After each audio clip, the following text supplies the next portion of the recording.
네. 그 뉴욕 브루클린에서 그 윌리엄 리반이라는 사람이 정육점을 했습니다. 이분은 장사를 하다가 무려 4번씩이나 강도를 만난 거 있죠. 그러다 보니까 자연 이제는 안 되겠다 싶어서 방탄조끼를 구입을 했습니다.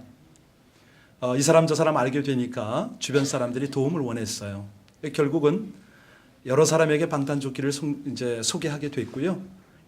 나중에 마음에 감동이 있어서 곰곰이 생각한 끝에 정육점을 그만두고 이제 방탄복 제자 회사를 세웠습니다. 약 40여 개 큰 도시에 대형 점포를 가진 그런 회사로 성장을 했거든요. 기자들이 묻습니다. 당신께서 이 성장한 비결이 뭡니까? 라고 물으면 이 사람의 대답은 예, 제가 4차례나 강도를 만난 것입니다. 라고 대답을 했습니다. 성공한 사람은 실패를 통해서 교훈을 얻고 도약을 하거든요. 그러나 실패로 그치는 사람은 치명적 실수를 저지를 수가 있습니다. 내가 어찌할 수 없는 것들을, 내가 바꿀 수 없는 것들을 계속 걱정하는 경우가 있거든요. 더러는 남도 나와 똑같이 행동하도록 강요할 때가 있습니다. 이건 분명히 실수인데 그걸 알면서도 반복하는 삶은 도약이 되질 않지요. 성경에 보면 하나님께서 위대하게 쓰셨던 인물들의 공통적 특징이 뭐냐면 한 번도 실패를 해본 경험이 없는 사람이 절대 아닙니다. 넘어지고 미끄러지고 쓰러지고 실패한, 그러나 오뚜기처럼 다시 일어난 그런 사람들을 통해서 하나님이 영광을 받으시거든요. 그 대표적인 인물이 누구냐면 오늘 소개하고 싶은 바로 베드로입니다. 실패의 웅덩이에 빠졌다가 다시 일어난 사람. 자, 이 베드로를 우리가 살펴보면서 우리도 동시에 우리 삶에 어떤 적용점이 있는가 한번 찾기를 원하는데요. 오늘 본문의 배경은 6월절이 배경입니다. 여러분 6월절이 어떤 절기인지 아시죠? 애굽에서 430년 종살이 하던 이스라엘 백성들이 하나님의 은혜로 가나안을 향해서 출발하게 되는 출애굽의 그 날, 어린 양의 피를 문설주에 바르면 장자가 죽는 재앙이 문 너머로 패스오버한 그 6월절. 이 6월절은 유대인들에게 있어서는 아주 민속절기고 온 가족과 함께 지금까지도 그렇게 하나님께 감사의 예물을 드리고 또 예배를 드리는 그런 절기입니다. 자, 이제 오늘 본문에서 보니까 예수님께서 제자들과 함께 모여서 이 6월절기를 잡수세요. 바로 시기적으로는 십자가에 못 박혀 돌아가시기 전날 밤입니다. 12 제자를 모아놓고 18절을 한번 보시기 바랍니다. 성경 가지신 분들은 성경을 보면서 따라오시면 좋겠습니다. 내가 진실로 진실로 너희에게 이르노니 너희 중에 한 사람이 나와 함께 먹는 자가 나를 팔리라. 우리 어제 새벽 기도기도 한데요. 새벽 설교기도 한데, 자, 이 제자들 6월절기에 자신을 팔 사람을 알면서 그 앞에 가서 무릎을 꿇고 그 발을 닦아주신 우리 예수님. 만감이 교차하실 겁니다. 내일이면 당신께서는 이제 운명을 하셔야 하고요. 오늘은 그 모든 민족이 즐겨하는 6월절기고 이 제자들과 함께 작별을 해야 하는 그냥 찹찹한 마음속에 제자들과 함께 떡과 잔을 가지십니다. 지금 여러분들께서 22절, 23절을 읽으셨는데 그 내용이 바로 성찬, 성만찬을 베푸신 장면이죠. 이 성만찬을 마친 다음에 감난산 기슭에 위치한 겟세마네 동산으로 서서히 장소를 옮기셨습니다. 문제는 여기서부터입니다. 겟세마네 동산에 도착한 예수님이 참으로 이해하기 어려운 이상한 말씀을 하십니다. 여러분 이제 내용 아셨으니까 27절 다 같이 함께 봉독을 하십니다. 27절입니다. 같이 봉독하십니다. 시작. 예수께서 제자들에게 이르시되 너희가 다 나를 버리리라. 이는 기록된 바 내가 목자를 치리니 양들이 흩어지리라. 여기 예수님은 지금 알고 계시지 않습니까? 제자들이 나를 팔리라. 제자가 팔고 또 여기서 보니까 나를 배신하고 뿔뿔이 흩어질 것이다. 예언의 말씀을 하세요. 이 주님의 마음을 헤아릴 수 있는 사람 많지 않을 겁니다. 그랬더니 베드로가 29절에 뭐라고 장담을 하는가? 우리 한번 29절 같이 읽겠습니다. 29절입니다. 시작. 베드로가 여짜오되 다 버릴지라도 나는, 이 베드로가 장담을 하죠. 그러면 우리 주님께서 어떻게 반응하셔야 옳습니까? 그래 베드로야, 너 하나라도 내 마음을 이해하는구나. 베드로야 고맙다. 함께 갈까? 이렇게 말씀하실 줄 알았는데 오히려 우리 예수님이 한 수를 더 뜨십니다. 30절 읽겠습니다. 30절 같이 읽습니다. 시작. 예수께서 이르시되 내가 진실로 내게 이르노니 오늘 이 밤 닭이 2번 울기 전에 내가 3번 나를. 주님은 베드로의 연약한 모습을 너무 잘 알고 계셨습니다. 결국 이 예언은 71절로 72절에 보면 그대로 성취가 되죠. 거기 뭐라고 그랬습니까? 여러분 잘 아시는 내용인데 제가 봉독 드릴까요? 그러나 베드로가 저주하며 맹세하되 나는 너희가 말하는 이 사람을 알지 못하니라 하니 닭이 곧 2번째 울더라. 이에 베드로가 예수께서 자기에게 하신 말씀 곧 닭이 2번 울기 전에 네가 3번 나를 부인하리라 하심이 기억되어 그 일을 생각하고 울었더라. 베드로는 예수님을 3번씩이나 부인합니다. 마지막 3번째에 가서 맹세까지 합니다. 나는 너희가 말하는 이 사람을 알지 못하노라 하면서 예수님을 저주까지 했습니다. 그런데 그 순간에 마치 각본에 있었던 것처럼 닭이 꼬끼요하고 울면서 2번째 우는 겁니다. 그 순간에 베드로가 정신이 번쩍 났죠. 닭 울기 전에 네가 3번 나를 부인하리라, 이 말씀이 생각난 거죠. 바깥에 뛰쳐나가서 심히 통곡을 했습니다. 여기까지가 바로 베드로의 실패 장면입니다. 여기서부터 이제 베드로가 결심을 하게 되죠. 자, 그렇다면 우리의 질문이 뭡니까? 베드로가 왜 실패했을까요? 왜 다시 한번 결심을 해야 될까요? 이것이 오늘 설교 중에 우리에게는 도전이 될 텐데, 먼저 중요한 것은 29절에 그 내용이 나와 있습니다. 중요한 것이 바로 과신이거든요. 첫 번째 이유가 실패, 우리 삶에 있어서 실패할 수밖에 없는 첫 번째 원인은 교만, 과신입니다. 29절 다시 한번 보실까요? 다 버릴지라도 나는, 여기서 베드로의 그 어떤 자만의식, 교만, 이런 것들을 엿볼 수가 있지 않습니까?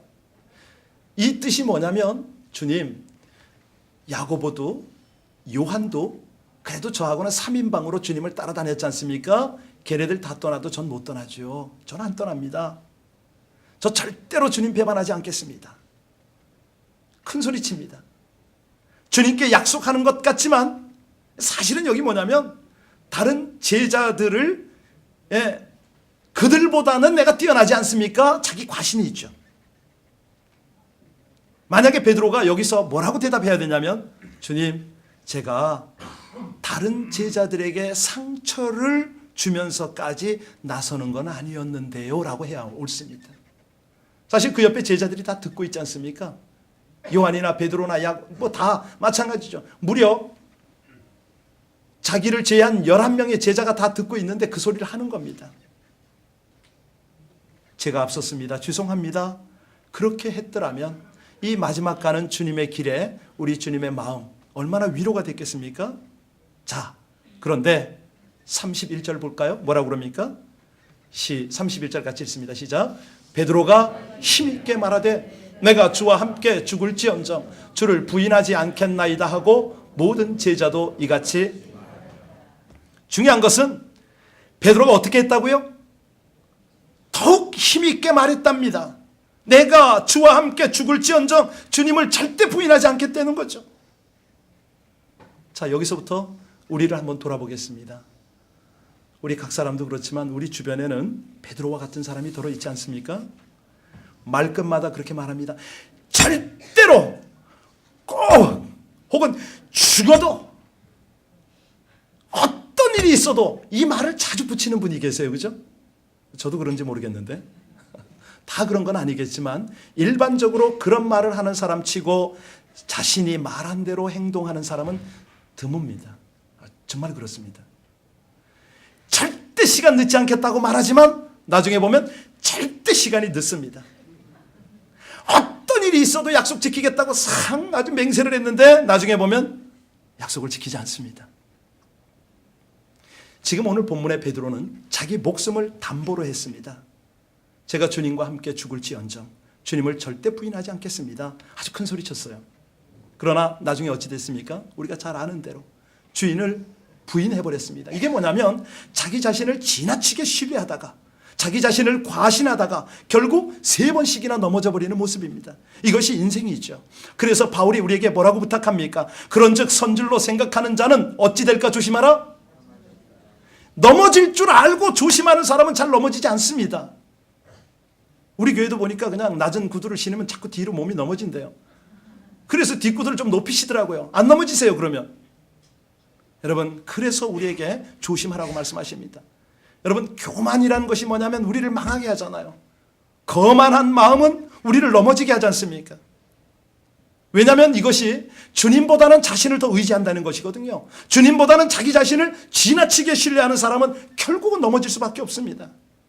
여러분, 믿음의 연조가 깊어질수록, 은혜를 받을수록, 더 많은 사역을 감당할수록 주님 앞에 겸손해지는 저와 여러분들 되시기를 주의 이름으로 축원합니다.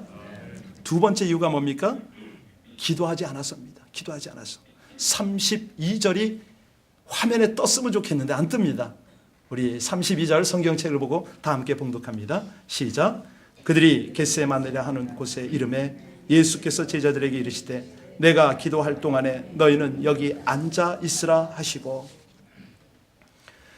죽음을 몇 시간 앞둔 예수님의 기도를 상상해 보셨습니까?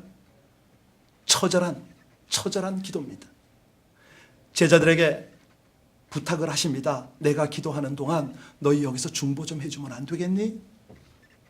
사실 거리도 멀리 떨어졌지 않습니다. 돌 하나 집어서 던질 거리니까 40-50m 정도요. 그곳에서 주님은 땀방울이 핏방울이 되도록 간절히 기도하시는데, 그러나 베드로는 어찌했다고요? 잠을 자고 있습니다. 그 모습을 보신 우리 주님께서 베드로에게 뭐라고 그러십니까? 우리 37절 38절 같이 한번 읽겠습니다. 같이 37절 38절이요. 시작. 돌아오사 제자들이 자는 것을 보시고 베드로에게 말씀하시되 시몬아 자느냐? 내가 1시간도 깨어있을 수 없더냐? 마음에는 원이로되 육신이 약하도다. 우리 주님의 이 자상한 배려, 온유한 모습을 참 봅니다. 야, 정말 육신이 연약하지? 이해는 하세요. 그런데 여기서 우리가 눈여겨보아야 할 부분이 하나 있습니다. 뭐냐면 누가 잠을 잤느냐 이거죠. 여러분, 장면을 보세요. 베드로만 기도하지 않고 잠을 잤습니까? 아닙니다. 모든 제자들이 잠을 잤습니다. 그런데 다른 제자들에게는 말씀하시지 않고 유독 베드로에게만 시몬아, 내가 지금 자고 있느냐? 시험에 들지 않게 깨어 기도하라. 왜 그러셨을까요? 왜 그러셨을까요? 주님께서 우리에게도 똑같은 사인을 보내실 때가 참 많지 않습니까? 왜 그러실까요? 기대가 있기 때문에. 우리를 믿기 때문에, 우리와 함께 동역하고 싶으시기 때문에 아니겠습니까? 여러분, 주님께서 지금 기도하시다 말고 다시 돌아오셔서 그를 깨우고 기도하자고 또 부탁하세요. 그런데 베드로는 기도하지 않고 또 잡니다. 이렇게 몇 번 했습니까? 3번씩이나 했습니다. 여러분, 여기에는 굉장한 주님의 기대와 메시지가 있는 거죠. 베드로야, 지금부터 내가 떠나면 네가 리더십 아니니? 너 사람의 힘으로, 너의 교만으로 어떤 것도 할 수 없는 걸 지금 네가 알아야 돼. 기도 좀 하자. 기도 좀 하자. 우리 주님의 간절함이 여기 묻어 있어요. 그러니 이 기도가 안 되니까 결국은 몇 시간 만에 주님을 모른다고 부인하고 주님까지 저주해버리고 말았습니다. 기도하지 않은 베드로, 주님의 예언대로 사단의 시험에 넘어간 것이죠. 질문하겠습니다. 여러분들 밤에 잠 못 이루는 밤 있으십니까? 저도 가끔 있습니다. 최근에 한 2-3일 동안은 저는 저녁에 한 10시면 자야 됩니다. 왜냐하면 새벽 4시에는 꼭 일어나야 되니까. 그런데 그 시간을 놓치면 11시간 넘어가면 잠이 잘 안 올 때도 있고 여러 가지 기도 제목이 있어서 잠이 안 올 때도 있습니다. 그럴 때는 영락없습니다. 일어납니다. 무릎을 꿇습니다. 하나님, 기도 제목을 다 생각나게 하옵소서. 아니면 이렇게 꿇고 제가 피곤하니 육신이 연약하니 조라도 용서하옵소서. 그냥 일부러 잘폼으로 입을 뒤집어 쓰고 기도할 때도 있습니다. 여러분, 우리가 잠을 제대로 못 이루는 것도 그렇지만 예배 때에 집중하지 못하는 이유가 뭔지 아세요? 예배만 오면은 눈을 감는 이유가 있습니다. 예배만 오면 말씀이 들리지 않는 이유가 있습니다. 그건 뭐냐면 바로 신앙의 위기가 왔기 때문에 그렇습니다. 여러분, 독사에게 물리는 게 위기일까요? 아닙니다. 내가 타고 가던 자동차가 부딪혔다 위기일까요? 아닙니다. 타고 가던 배가 전복이 됐다 위기일까요? 아닙니다. 인간관계 때문에 어렵습니까? 그게 위기일까요? 아닙니다. 여러분, 깨어있지 못하는 것이 위기임을 믿으시길 바랍니다. 만약 우리가 깨어있지 못한다면 우리는 마귀의 시험에 넘어갈 수밖에 없습니다. 왜? 사단이 우리를 너무 잘 알거든요. 우리가 기도를 하고 있는지, 기도를 놓아버렸는지 누구보다 잘 압니다. 내가 쉴 때 사단도 쉬었으면 얼마나 좋겠습니까? 그런데 이 사단은 쉼 없이 돌아다닙니다. 왜 돌아다닙니까? 베드로전서 5장 8절에 베드로가 이걸 깨달았잖아요. 그래서 뭐라고 기록을 했습니까? 우는 사자와 같이 두루다니며 어떤 자를 찾아요? 삼킬 자를 찾는 것이죠. 기가 막힙니다. 기가 막혀요. 삼킴을 당하고도 모르는 그런 경우도 있죠. 여기 이런 사단과 싸워서 이길 수 있는 방법을 우리 주님께서 오늘 알려주시지 않습니까? 뭐밖에 없다고요? 기도밖에 없다는 것이죠. 우리가 기도하면 이길 수 있지만 기도하지 않으면 사단에게 넘어가는 것밖에 없다는 것입니다. 그래서 예수님께서 뭐라고 그러십니까? 시험에 들지 않게 깨어 기도하라. 여러분, 저와 여러분 모두가 무시로 깨어서 기도함으로 말미암아 영적 전투에서 승리하며 사시기를 주의 이름으로 축원합니다. 세 번째 실패 요인이 뭐냐면요, 주님과 간격이 생기면 영락없이 실패합니다.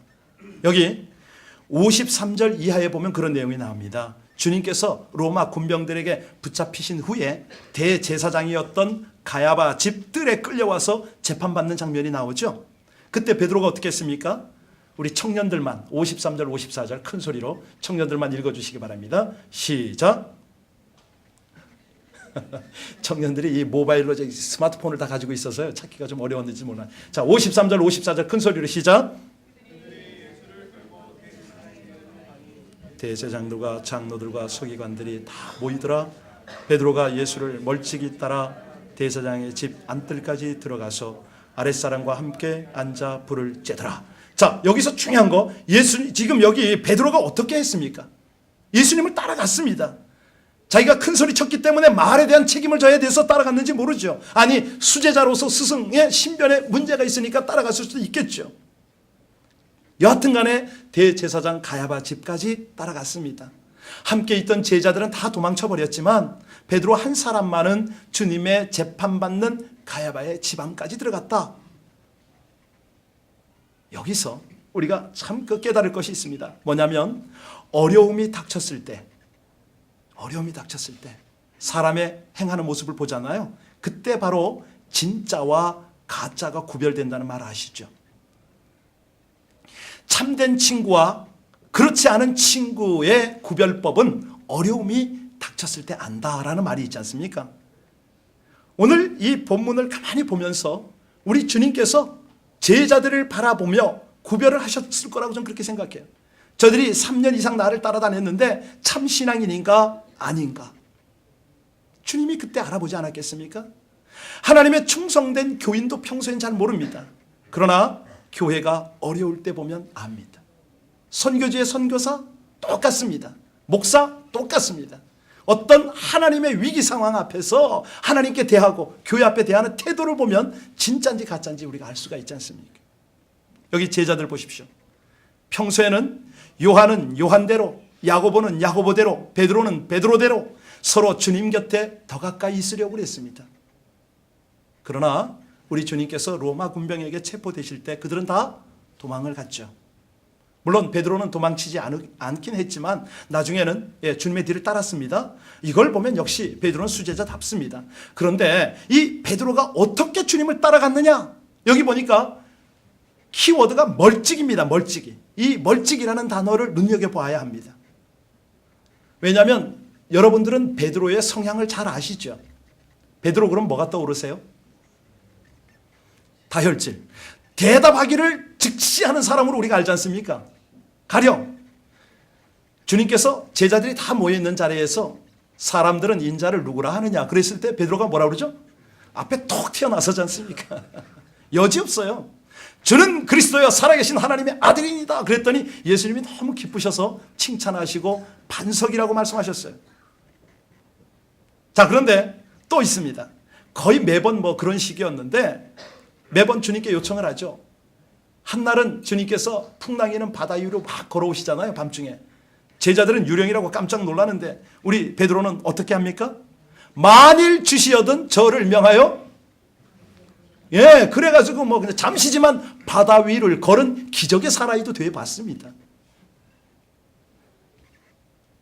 겟세마네 동산에서 우리 주님께서 로마 군병에게 체포되실 때의 장면도 우리가 기억할 수 있습니다. 로마 군병을 가로막은 사람이 누굽니까? 베드로예요. 요한복음 18장에 보면 그게 나와요. 자, 그리고 주님을 체포해 가려는 로마 군병들을 딱 막은 채 옆 사람이 차고 있던 칼을 딱 뽑아가지고 그 종 말고의 길을 자른 사람이 베드로죠. 그런데 오늘은 어떻습니까? 근접해서 따라가는 것이 아니라 멀찌감치 따라갔습니다. 멀찌감치. 그 이유가 뭘까요? 누구보다 가까이서 3년을 따라다녔던 베드로가 가장 중요한 순간에 멀찍이 거리를 두고 주님을 따른 이유가 무엇입니까? 한마디로 거리를 둔 이유는, 멀찍이 따라간 이유는 사태가 위급해지면 주랭랑 치겠다는 거죠. 찬스를 보고. 예. 베드로는 자기에게 불리한 일이 생기든지 문제가 생기든지 여차하면 도망가려고 준비를 했기 때문에 멀찍이 주님을 따라갔습니다. 이것이 우리 삶에 실패하는 실패 요인 세 번째였습니다. 여러분 정리가 되셨습니까? 이처럼 주님과 거리를 두면 언제나 유혹이 끼어들 수밖에 없습니다. 신앙생활에서 실패하는 이유가 뭐라고요? 주님과 거리를 두기 때문이죠. 어제는 얼마나 기쁘고 감사했습니다. 부활절을 맞아서 침례 대상자들을 학습합니다라고 했는데 오후 5시에 6분이 오셨어요. 한 분 한 분에게 왜 침례를 받으십니까? 이렇게 물어봤는데 대답이 뭔지 아세요? 저 세례 받았습니다. 다 했습니다. 세례 받았으면 침례 굳이 안 하셔도 되죠. 그런데 그 마음에 제가 오늘까지 신앙생활하는 것을 탈피하고 싶습니다. 주님과 더 친밀하게 하고 싶습니다. 이번 계기를 통해서 제가 다시 한번 거듭나서 그 주님과 아주 밀접하게 정말 주 안에서 제가 신앙다운 신앙생활을 한번 하고 싶습니다. 그래서 신청했습니다. 저는 목사지만 감동이 되더라고요. 하나님 반드시 은혜 주실 거죠? 반드시 하나님께서 저 영혼을 사로잡고 복 주실 것이죠? 저절로 기도가 되더라고요. 여러분 신앙생활에서 우리가 주님을 가까이 하면 어떤 일이 벌어집니까? 복된 인생이 생길 수밖에 없죠. 시편 73편 보십시오. 하나님께 가까이 함이 내게 복이라. 어떻게 하면 하나님께서 우리를 가까이 해주신다고요? 우리가 하나님을 가까이 하면 하나님은 우리를 가까이 하실 수밖에 없습니다. 야고보 사도가 이 말을 우리에게 뭐라고 전합니까? 하나님을 가까이 하라. 그리하면 너희를 가까이 하시리라. 하나님을 가까이 하면 은혜 받을 수밖에 없죠. 약한 자가 강해질 수밖에 없죠. 다윗은 비록 그 연약한 천박한 목동에 불과했지만 하나님 가까이 하니까 왕이 되었지요. 다윗의 평생의 기도 제목이 뭔지 아세요? 하나님 나를 멀리하지 마옵소서. 제가 부족할지라도 저를 멀리하지 마옵소서. 늘 이 기도를 했어요. 그러니 하나님께서 너는 내 마음에 합한 자다 그러시죠. 이 축복이 여러분에게 있기를 주의 이름으로 축복합니다. 주님을 멀리했기 때문에 실패했던 베드로, 정말 하나님을 가까이 함으로 말미암아 복된 인생을 살았던 다윗, 여기에서 우리가 다시 한번 정리를 해야 됩니다. 오늘 본문을 보니까 베드로가 왜 실패했다고요? 첫 번째는 교만이었습니다. 자기 과신이었다고 그랬죠. 두 번째는요, 기도하지 않았기 때문에, 기도줄을 놨기 때문에 실패할 수밖에 없고요. 세 번째는 주님을 멀리했기 때문에, 사람을, 세상을 가까이 하면 실패할 수밖에 없습니다. 자, 그런데 이렇게 해서 세 개로 인생의 실패로 끝났으면 우리는 이 성경을 볼 이유가 없죠. 그런데 오늘 가만히 보니까 그의 결과, 그의 인생의 결론이 뭡니까? 그는 실패를 딛고 일어나서 재기했습니다. 재도약을 했습니다.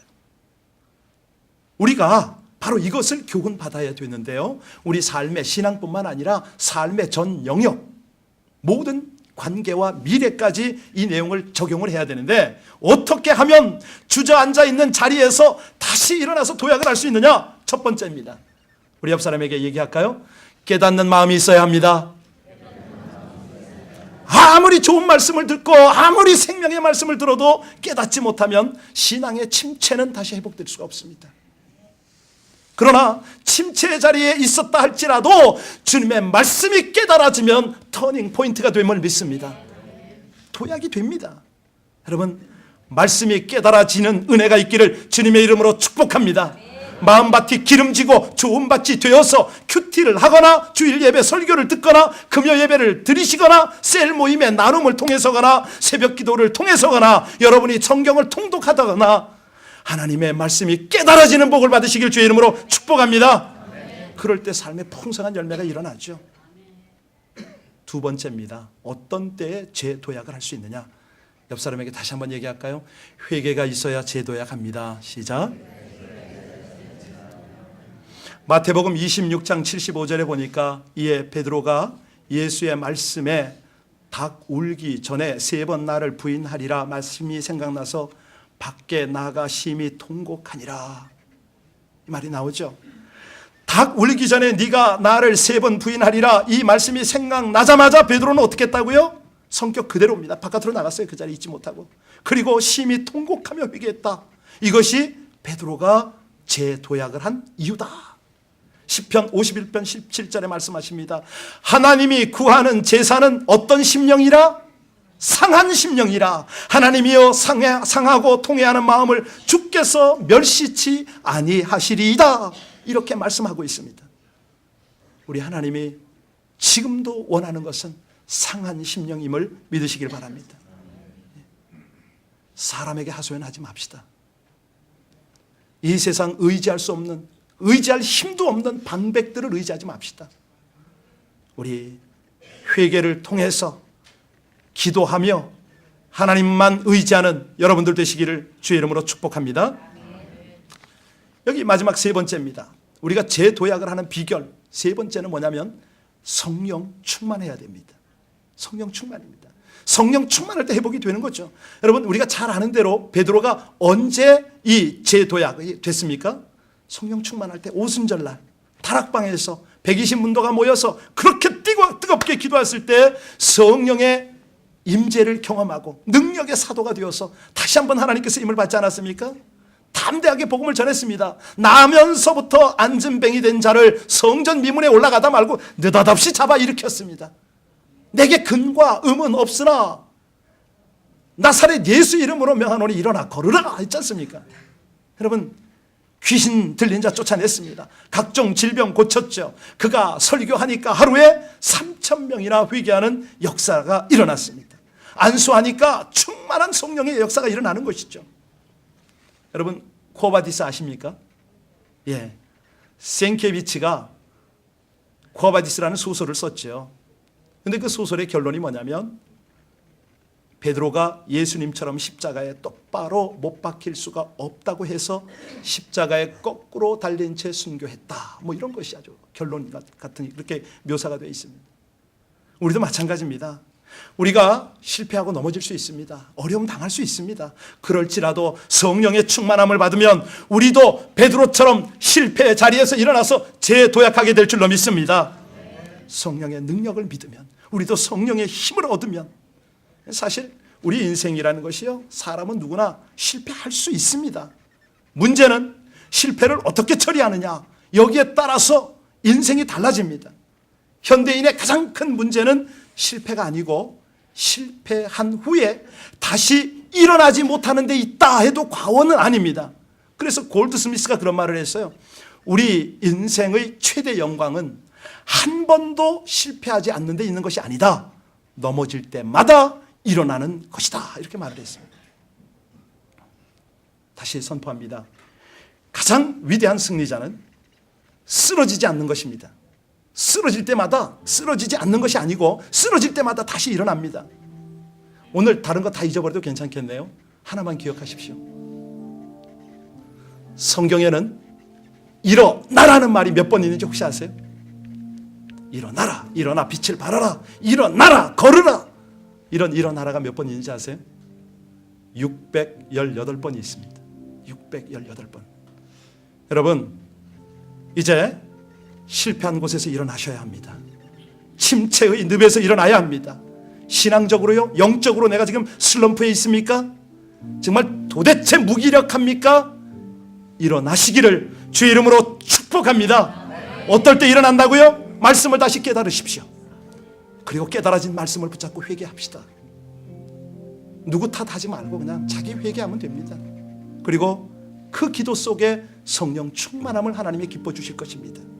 그래서 말씀을 다시 깨닫고 회개하고 성령 충만함을 받아서 다시 일어나고 도약하는 축복이 우리 교회 가운데, 모든 성도 가운데 충만하시기를 다시 한번 주님의 이름으로 간절히 축원합니다. 함께 기도하겠습니다.